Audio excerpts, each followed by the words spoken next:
ഇന്ന് നമ്മൾ നോക്കാൻ പോകുന്നത് 9ാം ക്ലാസ് ഇംഗ്ലീഷിലെ ഈശ്വരൻ ദ സ്റ്റോറി ടെല്ലർ എന്ന് പറയുന്ന ചാപ്റ്ററാണ്. അപ്പോൾ അതിലേക്ക് നോക്കുന്നതിന് മുമ്പ് ഈ ചാനൽ ആരെങ്കിലും സബ്സ്ക്രൈബ് ചെയ്യാനുണ്ടെങ്കിൽ ദയവായി സബ്സ്ക്രൈബ് ചെയ്ത് സപ്പോർട്ട് ചെയ്യുക. അപ്പോൾ നമുക്ക് ചാപ്റ്ററിലേക്ക് നോക്കാം. The story was narrated to Ganesh by a young man, Mahendra by name. He was a junior supervisor in a firm which offered on hire supervisors at various types of construction sites, factories, bridges, dams, and so on. Mahendra's job was to keep an eye on the activities at the work site. He had to keep moving from place to place every now and then as ordered by his head office, from a coal mining area to a railway bridge construction site, from there after a few months to a chemical plant which was coming up somewhere. എന്താണ് ഈ story narrate ചെയ്യുന്നത്? ഗണേശനോട് narrate ചെയ്യുന്ന ആരാണ്? മഹേന്ദ്രൻ എന്ന് പറയുന്ന അല്ലെങ്കിൽ മഹേന്ദ്ര എന്ന് പറയുന്ന ഒരു ക്യാരക്ടറാണ്. ഇദ്ദേഹം ഒരു ജൂനിയർ സൂപ്പർവൈസറാണ്. ഒരു ഫേമിലെ ഒരു സ്ഥാപനത്തിലെ ഒരു ജൂനിയർ സൂപ്പർവൈസറാണ്. അപ്പോൾ എന്ത് ചെയ്യുന്നു? ഇദ്ദേഹത്തിൻ്റെ വർക്ക് എന്ന് പറയുന്ന പല പല കൺസ്ട്രക്ഷൻ സൈറ്റ്സിലാണ്, ഫാക്ടറീസിലും ബ്രിഡ്ജസിലും ഡാംസിലും ഒക്കെ ആയിരിക്കും. അദ്ദേഹത്തിൻ്റെ ജോലി എന്ന് പറയുന്നത് എന്താണ്? ആ സൈഡിൽ നടക്കുന്ന കാര്യങ്ങളിൽ ഒരു കണ്ണു വയ്ക്കുക, അല്ലെങ്കിൽ എന്താണ് നടക്കുന്നതെന്ന് നോക്കുക എന്നുള്ളതാണ് ഇദ്ദേഹത്തിൻ്റെ ജോലി എന്ന് പറയുന്നത്. അപ്പോൾ പല ദിവസങ്ങളിലും പല സ്ഥലത്തായിരിക്കും ഇദ്ദേഹത്തിൻ്റെ വർക്ക് എന്ന് പറയുന്നത്, അല്ലെങ്കിൽ സ്ഥിരമായിട്ട് ഒരു സ്ഥലത്തായിരിക്കത്തില്ല, പല പല construction സ്ഥലത്തായിരിക്കും. He was a bachelor. His needs were simple and he was able to adjust himself to all kinds of hot conditions, whether it was an ill-equipped circuit house or a makeshift canvas tent in the middle of a stone quarry. But one asset he had was his cook, Ishwaran. The cook was quite attached to Mahendra and followed him uncomplainingly wherever he was posted. He cooked for Mahendra, washed his clothes, and chatted away with his master at night. He could weave out endless stories and anecdotes on varied subjects. എന്താണ്? ഇദ്ദേഹം ഒരു ബാച്ചിലറായിരുന്നു. വളരെ സിമ്പിളായ നീഡ്സും സിമ്പിളായ ലൈഫും ആയിരുന്നു ഇദ്ദേഹം നടത്തിക്കൊണ്ടിരുന്നത്. അപ്പോൾ ഇദ്ദേഹത്തിൻ്റെ കൂടെ എപ്പോഴും കൂടെ ഉണ്ടായിരുന്ന ആളെന്ന് പറയുന്നത് ഈശ്വരനായിരുന്നു. ഇദ്ദേഹത്തിന് കുക്കായിരുന്നു. ഇപ്പോൾ ഇദ്ദേഹം എവിടെയാണ് ഷിഫ്റ്റ് ചെയ്യുന്നതെങ്കിലും ഒരു കംപ്ലൈൻറ്റും ഇല്ലാതെ ഈ മഹേന്ദ്രയുടെ കൂടെ ആര് പോവും? ഈശ്വരൻ പോവും.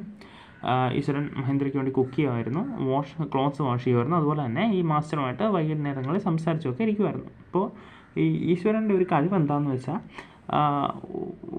ഒരുപാട് സ്റ്റോറീസും അനക്ഡോട്ട്സും ഒക്കെ ഇങ്ങനെ പല പല സബ്ജക്ട്സും ഇങ്ങനെ പറയാനുള്ള ശേഷി ഈശ്വരന് ഉണ്ടായിരുന്നു. Eshwaran also had an amazing capacity to produce vegetables and cooking ingredients seemingly out of nowhere. In the middle of a desolate landscape with no shop visible for miles around, he would miraculously conjure up the most delicious dishes made with fresh vegetables within an hour of arriving at the zinc sheet shelter at the new workplace. ഇപ്പോൾ ഈശ്വരൻ്റെ വേറൊരു quality എന്താണെന്ന് വെച്ചാൽ ഇപ്പോൾ ഒരു ഷോപ്പും ഇല്ലാതെ ഇങ്ങനെ ഒരുപാട് മൈൽസ് നമ്മൾ നോക്കുമ്പോൾ ഒരു ഷോപ്പും ഇല്ലാതെ ഇങ്ങനെ കിടക്കുന്ന ഒരു ലാൻഡിൽ പോലും ഈശ്വരന് പെട്ടെന്ന് തന്നെ ഈ വെജിറ്റബിൾസ് എവിടെ നിന്നെങ്കിലുമൊക്കെ സംഘടിപ്പിച്ചുകൊണ്ട് വന്ന് പെട്ടെന്ന് തന്നെ ഈ കുക്ക് ചെയ്ത് കൊടുക്കുമായിരുന്നു. ഒരു ന്യൂ ഷെൽറ്ററിൽ കുക്ക് ചെയ്ത് കൊടുക്കുമായിരുന്നു. അങ്ങനെയുള്ള പ്രത്യേകതകളൊക്കെ ഈശ്വരനുണ്ടായിരുന്നു. Mahendra would be up early in the morning and leave for walk after breakfast, carrying some prepared food with him. Meanwhile, Ishwaran would tidy up the shed, wash the clothes, and have a leisurely bath, pouring several buckets of water over his head, muttering a prayer all the while. It would be lunch time by then. After eating, he would read for a while before dozing off. The book was usually some popular Tamil thriller running 200 of pages. It is imaginative description and narrative flourishes would hold ഈശ്വരൻ ഇൻത്രാൾ. എന്താണ്? മഹേന്ദ്ര രാവിലെ തന്നെ ബ്രേക്ക്ഫാസ്റ്റൊക്കെ കഴിച്ചിട്ട് വാക്കിന് പോകുമായിരുന്നു. അപ്പോൾ ഈശ്വരൻ എന്താണ്? ആ ഷെഡൊക്കെ ക്ലീൻ ചെയ്ത് ക്ലോത്ത്സൊക്കെ വാഷ് ചെയ്ത് ഒന്ന് ലെഷർലി ബാത്തൊക്കെ ചെയ്ത് ഒന്ന് പ്രെയറൊക്കെ ചെയ്ത് പിന്നെ അപ്പോഴത്തേക്കും ലഞ്ച് ടൈം ആവും. അത് കഴിച്ചതിന് ശേഷം ഏതെങ്കിലുമൊക്കെ ബുക്കൊക്കെ എടുത്ത് വായിച്ചിരിക്കുകയാണ് പതിവ്. His own description were greatly influenced by the Tamil authors that he read. When he was narrating even the smallest of incident, he would try to walk in suspense and surprise ending into the account. For example, instead of saying that he had come across an uprooted tree on the highway, he would say, with eyebrows suitably arched and hands held out in a dramatic gesture, the road was deserted and I was all alone. Suddenly I spotted something that looked like an enormous bushy beast lying sprawled across the road. I was half inclined to turn and go back, but as I come closer I saw it was a fallen tree with its dry branches spread out. Mahendra would stretch himself back into the canvas chair and listen to the ഈശ്വരൻസ് tale uncritically. എന്താണ് ഈശ്വരൻ്റെ ഈ ഓരോ incidents പറയുമ്പോഴും ഇങ്ങനെ ഡ്രമാറ്റിക്കായിട്ട് പറയാനുള്ള കഴിവ് കിട്ടിയത് ഇങ്ങനെയുള്ള ബുക്സ് ഇദ്ദേഹത്തിന് വായിച്ച തമിഴ് ഓതേഴ്സിൻ്റെയൊക്കെ ബുക്സ് വായിച്ചിട്ടാണ് എന്ന് തോന്നിപ്പോകും. കാരണം ഇപ്പോൾ ഒരു എക്സാമ്പിളിന് റോഡിലൂടെ പോകുമ്പോൾ ഇദ്ദേഹം ഒരു അപ്രൂട്ടഡ് ആയ ട്രീ കാണുകയാണെങ്കിൽ തിരിച്ച് വന്ന് എക്സ്പ്ലെയിൻ ചെയ്യുന്നത് എങ്ങനെയായിരിക്കും എന്ന് വെച്ചാൽ ഒരു സസ്പെൻസ് ഒക്കെ ഇട്ട് ആയിരിക്കും എക്സ്പ്ലെയിൻ ചെയ്യുന്നത്. അതായത് ഞാനിങ്ങനെ റോഡിൽ കൂടെ പോയപ്പോൾ ഞാൻ മാത്രമേ ഉള്ളായിരുന്നു, ഡെസേർട്ട് എന്ന് വെച്ചാൽ ഒരുപാട് ദൂരമൊന്നും ആരും ഇല്ലാതെ നിൽക്കുമ്പോൾ ഒരു ബുഷി ബീസ്റ്റ് അവിടെ കിടക്കുന്നുണ്ട് എന്നൊക്കെ പറഞ്ഞ് വളരെ ഡ്രമാറ്റിക്കായിട്ടായിരിക്കും ഈശ്വരൻ ഓരോ കാര്യങ്ങളും എക്സ്പ്ലെയിൻ ചെയ്യാം. ഈ കഴിവ് ഇദ്ദേഹത്തിന് കിട്ടിയത് അദ്ദേഹം ചിലപ്പോൾ വായിച്ച ബുക്സിൻ്റെയൊക്കെ ഇൻഫ്ലുവൻസ് അല്ലെങ്കിൽ ഓതേഴ്സിൻ്റെയൊക്കെ ഇൻഫ്ലുവൻസ് കാരണമായിരിക്കും എന്നാണ് നമ്മുടെ റൈറ്റർ പറയുന്നത്. അപ്പോൾ ഇതൊക്കെ കേൾക്കുമ്പോൾ മഹീന്ദ്ര എന്ത് ചെയ്യും? മഹീന്ദ്ര ആ ക്യാൻവാസ് ചെയറിൽ ഇങ്ങനെ ചാരിയിരുന്നിട്ട് ഈ അൺക്രിട്ടിക്കലായിട്ട് ഈ ടെയിൽസൊക്കെ ഇങ്ങനെ കേട്ടുകൊണ്ടിരിക്കും. The place I come from is famous for timber, Ishwaran would begin. There is a richly wooded forest all around. The logs are hauled onto the lorries by elephants. They are huge, well-fed beasts. When they turn wild, even the most experienced mahout is not able to control them. After the prologue, Ishwaran would launch into an elaborate anecdote involving an elephant. അപ്പോൾ എന്താണ് ഈശ്വരൻ്റെ വേറൊരു ടൈലാണ് അല്ലെങ്കിൽ വേറൊരു കഥയാണ് പറയുന്നത്. ഈശ്വരൻ വരുന്നത് ഈ ടിമ്പറിനൊക്കെ പേര് കേട്ട സ്ഥലത്തു നിന്നാണ്. അതുപോലെ തന്നെ ഈ ഫോറസ്റ്റിൽ നിന്നൊക്കെ ഈ തടി കയറ്റാനായിട്ട് ലോറീസിൽ എലിഫൻസൊക്കെ വരും. അപ്പോൾ ഈ എലിഫൻസ് ചിലപ്പോൾ എന്താണ് ഒരു വയലൻ്റ് ആയാൽ ഒരു മോസ്റ്റ് എക്സ്പീരിയൻസ്ഡ് ആയ മഹൗട്ടിന് പോലും അവരെ കൺട്രോൾ ചെയ്യാൻ പറ്റില്ല എന്നൊക്കെ പറഞ്ഞിട്ട് അടുത്തൊരു അനക്ഡോട്ടിലോട്ട് ഈ എലിഫൻസിനെ ഇൻവോൾവ് ചെയ്യുന്ന ഒരു അനക്ഡോട്ടിലോട്ട് ഈശ്വരൻ കിടക്കും. One day a tusker escaped from the timber yard and began to roam about, stamping on bushes, tearing up the wild creepers, and breaking branches at will. You know, sir, how an elephant behaves when it goes mad.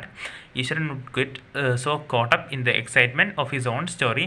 Then he would get up from the floor and jump about, stamping his feet in emulation of the mad elephant.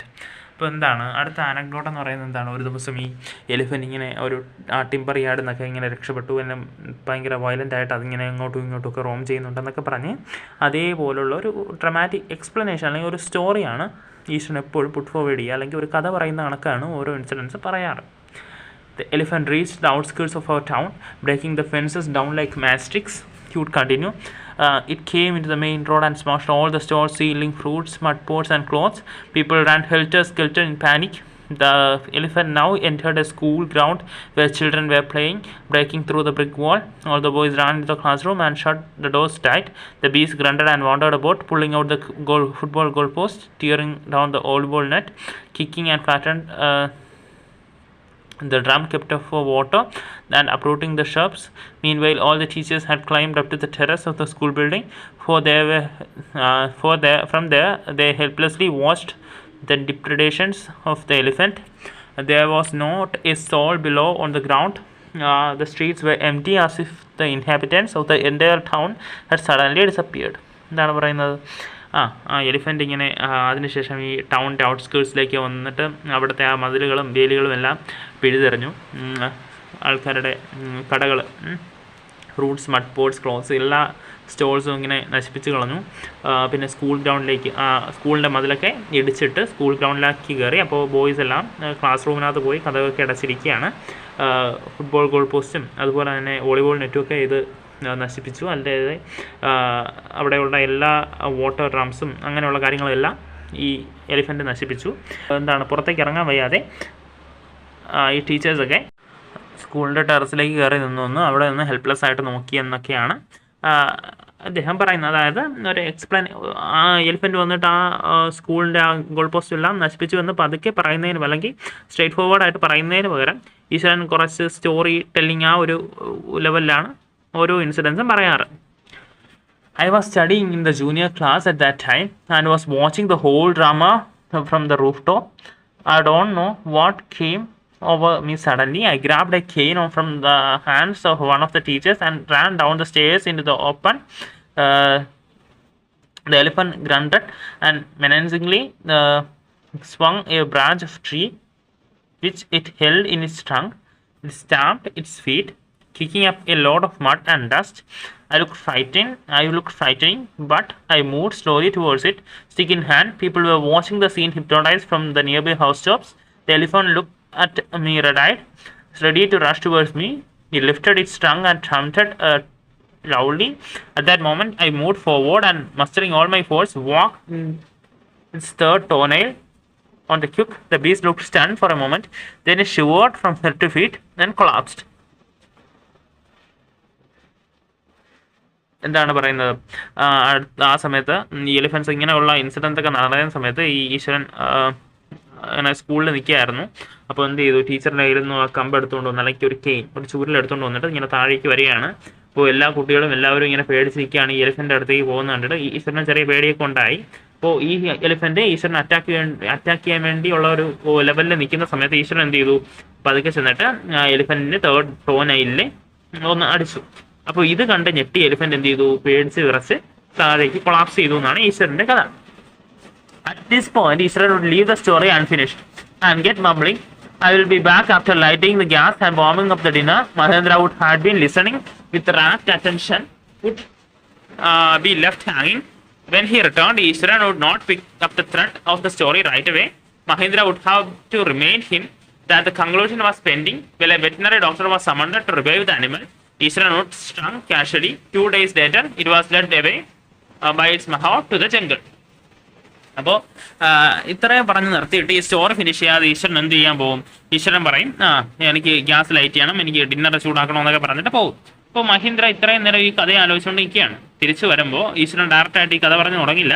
Mahindra ചോദിക്കണം, എന്നാൽ മാത്രമേ ഈശ്വരൻ പിന്നെ climax പറയത്തുള്ളൂ, അല്ലെങ്കിൽ എവിടെ നിർത്തി എന്താണ് ഇനി ബാക്കിയുള്ളതെന്നൊക്കെ പറഞ്ഞു കൊടുത്താൽ മാത്രമേ ഇന്ന ഈശ്വരൻ ഈ കഥ പറയത്തുള്ളൂ.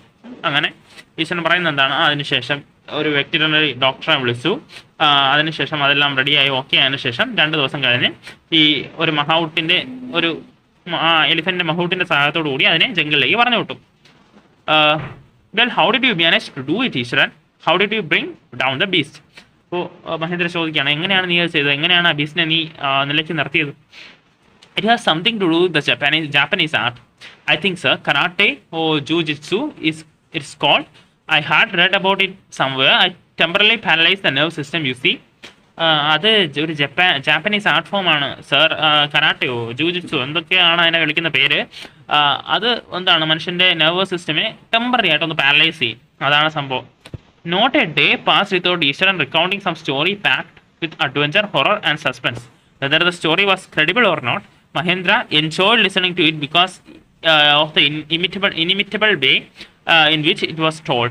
Ishwaran seemed to more than make up for the absence of TV in Mahendra's living quarters. അപ്പോൾ എന്താണ്, എല്ലാ ദിവസവും ഇങ്ങനെ അഡ്വഞ്ചറും ഹൊററും സസ്പെൻസും ഒക്കെ നിറഞ്ഞ ഈശ്വരൻ്റെ ഒരു കഥയുണ്ടാവും. അപ്പോൾ അത് വിശ്വസിക്കാൻ പറ്റുമോ ഇല്ലയോ എന്നുള്ളതല്ല പ്രശ്നം, പക്ഷെ അതൊരു ഒരു പറയുന്ന രീതി വെച്ച് അത് വളരെ ആസ്വാദ്യകരമാണ്. അപ്പോൾ ആ ക്വാർട്ടേഴ്സിൽ ഒരു ടിവിയുടെ ആബ്സെൻസ് തന്നെ ഈശ്വരൻ നികത്തും.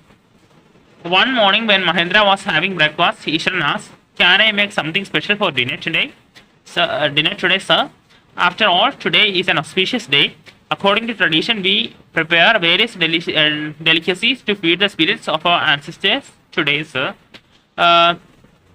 എന്താണ്, ഒരു ദിവസം ബ്രേക്ക്ഫാസ്റ്റ് കഴിച്ചുകൊണ്ടിരുന്നപ്പോൾ ഈശ്വരൻ ചോദിക്കുകയാണ്, ഞാൻ ഇന്ന് ഡിന്നറിന് എന്തെങ്കിലും സ്പെഷ്യൽ ഉണ്ടാക്കട്ടെ സാർ, കാരണം ഇന്നൊരു പ്രത്യേക ദിവസമാണ്, നമ്മുടെ ആൻസിസ്റ്റേഴ്സിനൊക്കെ ഉള്ള ഒരു ട്രഡീഷൻ പ്രകാരം ഇങ്ങനെ ഒരു സ്പിരിറ്റ്സിന്, ആൻസിസ്റ്റേഴ്സിൻ്റെ സ്പിരിറ്റിനൊക്കെ നല്ല ഫുഡ് കൊടുക്കണം എന്നൊക്കെയുള്ള ഒരു ട്രഡീഷൻ ഉണ്ടെന്നൊക്കെ പറയും. That night, Mahendra enjoyed the most delicious dinner and complimented Ishwaran for his culinary skills. He seemed very pleased, but unexpectedly launched into a most garish account involving the supernatural. You know, sir, the entire factory area we were occupying was once burial ground, he started. Mahendra was jerked out of the pleasant reverie he had drifted into after the satisfying meal.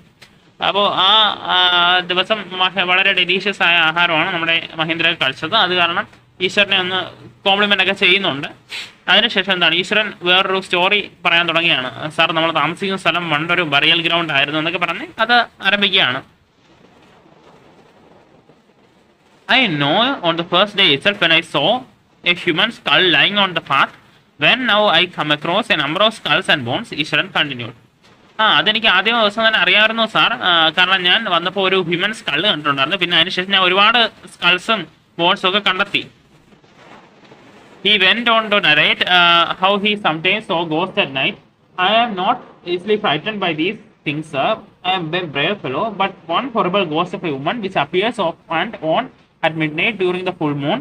It's like an ugly creature with matted hair and shriveled face, like a skeleton holding a fetus in its arm. എന്താണ് sir, ഞാൻ ഒരുപാട് ഗോസ്റ്റിനെയൊക്കെ കണ്ടിട്ടുണ്ട്, നൈറ്റിൽ കണ്ടിട്ടുണ്ട്. പക്ഷേ അതൊന്നും എന്നെ പേടിപ്പെടുത്തില്ല. പക്ഷെ ഒരു ഗോസ്റ്റ് എന്ന് പറയുന്ന ഒരു വുമന്റെ ഗോസ്റ്റ് ആണ്. അത് ഒരു അഗ്ലി ക്രീച്ചർ കണക്കാണ് എനിക്ക് തോന്നുന്നത്. മാറ്റഡ് ഹെയർ ഒക്കെയാണ് എന്നൊക്കെ പറഞ്ഞ് കഥ പറയുകയാണ്. Mahendra shivered at the description and interrupted rather sharply. You are crazy, Ishwaran.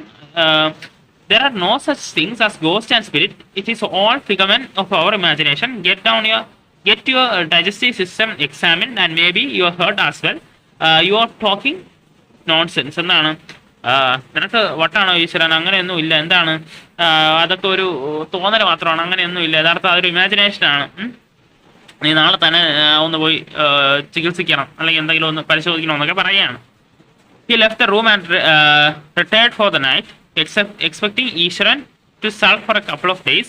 But the next morning he was surprised to find the cook was cheerful and talkative as ever. From the day on, Mahindra, for all this brave talk, wanted to bed with a certain unease. Every night he peered into the darkness outside through the window next to his bed, trying to make sure that there was no movement of dark shapes in the vicinity.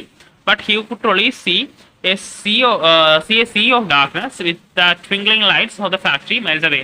അപ്പോൾ പിറ്റേ ദിവസം ഈ നമ്മുടെ ഈശ്വരൻ അതേപോലെ തന്നെ കഥകൾ പറയാൻ ആരംഭിച്ചു. ഒരു മാറ്റം ഉണ്ടായില്ല. പക്ഷേ അതിനുശേഷമൊക്കെ ഈ മഹീന്ദ്രയ്ക്ക് പേടി വന്നു തുടങ്ങി. അതായത് രാത്രി ഈ ജനലിലൂടെയൊക്കെ നോക്കും, എന്തെങ്കിലുമൊക്കെ അനക്കമുണ്ടോ എന്തൊക്കെയുണ്ടോ എന്നൊക്കെയുള്ള നോട്ടം മഹേന്ദ്രയ്ക്ക് കൂടി വന്നു. He had always liked to admire the milk-white landscape on full moon nights, but after hearing Ishwaran's story of the female ghost, he avoided looking out of the window altogether when the moon was full. അപ്പോൾ എന്താണ് ഈ നമ്മുടെ മഹീന്ദ്രയ്ക്ക് ഈ full moon ദിവസങ്ങളിൽ ഇങ്ങനെ നിലാവുള്ള രാത്രികളിൽ ഇങ്ങനെ പുറത്തേക്ക് നോക്കാനൊക്കെ ഭയങ്കര ഇഷ്ടമാണ്. പക്ഷേ ഈ ഈശ്വരന്റെ സ്റ്റോറി പ്രകാരം ആ നിലാവുള്ള രാത്രി ഈ ഫീമെയിൽ ഗോസ്റ്റ് വരുമല്ലോ, അതുകൊണ്ട് അതിനുശേഷം അതിനെ അത്രയും എൻജോയ് ചെയ്യാൻ ആർക്കും പറ്റിയിട്ടില്ല, നമ്മുടെ മഹേന്ദ്രയ്ക്ക് പറ്റിയിട്ടില്ല. One night, Mahindra was woken up from his sleep by a low moan close to the window. At first, he put it down to a cat prowling around for mice, but the sound was too guttural for a cat. He resisted the curiosity to look out lest he should behold a sight which would stop his heart, but the wailing became louder and less feline. He could not resist the temptation anymore. Lowering himself to the level of the window sill, he looked out of the white sheet of moonlight outside. There not too far away, it was a dark cloudy from clutching a bundle. Mahindra broke into a cold sweat and fell back on the pillow, panting. As he gradually recovered from the ghastly experience, he began to reason with himself and finally concluded that it must have been some sort of auto suggestion, some trick that his subconscious mind played on him. ഇതാണ് ഒരു ദിവസം ഇങ്ങനെ മഹേന്ദ്ര ഉറങ്ങാൻ കിടന്നപ്പോൾ ഒരു സൗണ്ടൊക്കെ പുറത്ത് കേൾക്കുന്നുണ്ട്. അങ്ങനെ എന്താണെന്നൊക്കെ നോക്കണമെന്നൊക്കെ ഉണ്ട്. പതുക്കെ പേടിച്ച് മഹേന്ദ്ര നോക്കുമ്പോൾ എന്താണ് കാണുന്നത്, ഒരു ക്ലൗഡി ഫിഗർ എന്തൊക്കെയോ കാണുന്നുണ്ട്. അപ്പോൾ മഹീന്ദ്ര പേടിച്ചു പോയി, ആ പില്ലോയിൽ വീണു. അത് റിക്കവർ ആയതിനു ശേഷം മഹീന്ദ്ര വിചാരിക്കുകയാണ് അത് എൻ്റെ സബ്കോൺഷ്യസ് മൈൻഡിൽ എന്തെങ്കിലും പേടിയൊക്കെ കാരണം വന്നതായിരിക്കും എന്നൊക്കെ വിചാരിക്കുകയാണ്. By the time he had got up in the morning, had a bath and come out to have his breakfast, the horror of the previous night had faded from his memory. Ishwaran greeted him at the door and his lunch packet on his back. Just as Mahindra was stepping out, Ishwaran grinned and said, "Sir, remember the other day when I was telling you about the female ghost with a fetus in his arm? You were so angry with me for imagining things. Well, you saw her yourself last night. I came running hearing the sound of moaning that was coming from your room." അപ്പോൾ എന്താണ് പിറ്റേ ദിവസം രാവിലെ ഈശ്വരൻ ചോദിക്കുകയാണ്, ഞാൻ ഒരു ദിവസം ആ ഫീമെയിൽ ഗോസ്റ്റിനെ, ആ ഫീറ്റസ് കയ്യിൽ വെച്ചിരിക്കുന്ന ഫീമെയിൽ ഗോസ്റ്റിനെ പറ്റി പറഞ്ഞപ്പോൾ നിങ്ങൾ വിശ്വസിച്ചില്ലല്ലോ, പക്ഷെ ഇന്നലെ നിങ്ങൾ തന്നെ അത് കണ്ടില്ലേ എന്നൊക്കെ ചോദിക്കുകയാണ്. ഞാൻ നിങ്ങളുടെ റൂമിലേക്ക് രാത്രി വന്നപ്പോൾ ഇങ്ങനെ പേടിച്ച് നിലവിളിക്കുന്നതൊക്കെ കേട്ടു എന്നൊക്കെ പറയുകയാണ്. A chill went down Mahindra's spine. He did not wait for Eastern to complete his sentence. He hurried away to his office and handed him his papers, resolving to leave the haunted place the very next day. അപ്പോൾ എന്താണ് അപ്പോൾ തന്നെ മഹീന്ദ്രയ്ക്ക് പേടിയായി തുടങ്ങി. അന്ന് തന്നെ ഓഫീസിൽ പോയിട്ട് സ്ഥലം മാറാനുള്ള കാര്യങ്ങളൊക്കെ ചെയ്യുകയാണ്. അപ്പോൾ ഇതാണ് നമ്മുടെ സ്റ്റോറി. ഇത് എഴുതിയിരിക്കുന്ന ആർ കെ ലക്ഷ്മണാണ്. Thank U.